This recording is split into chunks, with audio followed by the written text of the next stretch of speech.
Ito po ang 5 kupunan na po pwedeng pagpilian ni Giannis para sa kanyang sarili at mayroon tayong isang honorable mention. Number 1, ang OKC Thunder. Bakit po ito yung pinaka-the best para sa kanya?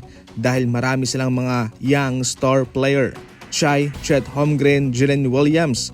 At kung idaragdag mo pa ang isang Giannis ay Chuck na mahirap po silang pigilan. Pero syempre considering na nandun na po si Shai Gilgeous-Alexander, itong si Giannis ay magiging pangalawang star player na lang lamang.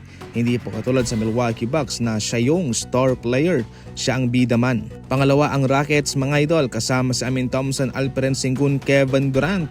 Magiging maganda po itong Rockets, magiging unstoppable sila sa kanilang mga kalaban. Pero malaking player itong si Giannis kaya tsak na magdedemand din ng isang star level na players ang Rockets bilang kapalit.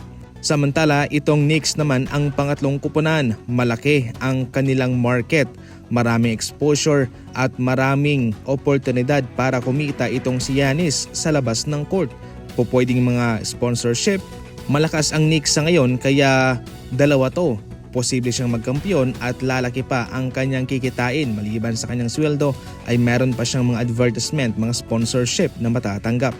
Pang-apat na team ang Golden State Warriors mga idol.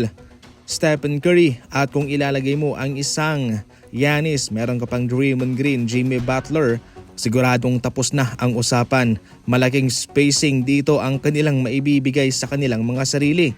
Si Giannis po pwedeng maka-attract ng dalawang defender. Ganun din po ang isang Stephen Curry. Kaya tsak na magkakaroon talaga ng dalawang open man sa kanilang kupunan.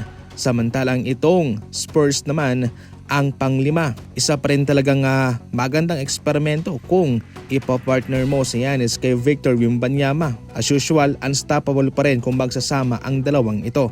At yung ating honorable mention, itong Miami Heat, kabilang sila ngayon sa mga interesado rin kay Giannis mga idol. Kahit na low-key lamang itong Miami Heat, pero kung sakaling magiging available na itong si Giannis, ay tsak na magkukumahog sila para magbigay ng offer para sa kanya. Ikaw, sa 6 na kupunan na yan, saan mo gustong makita itong si Giannis? Kung aalis man siya sa Bucks, i-comment lang.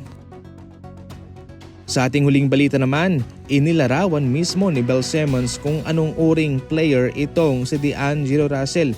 Sa kanya napapansin, si Russell daw yung tipong player na sa mga unang taon ay okay na ibibigay niya kung ano ang kanyang tinatrabaho, na ibibigay niya yung puntos na gusto mong makuha sa kanya.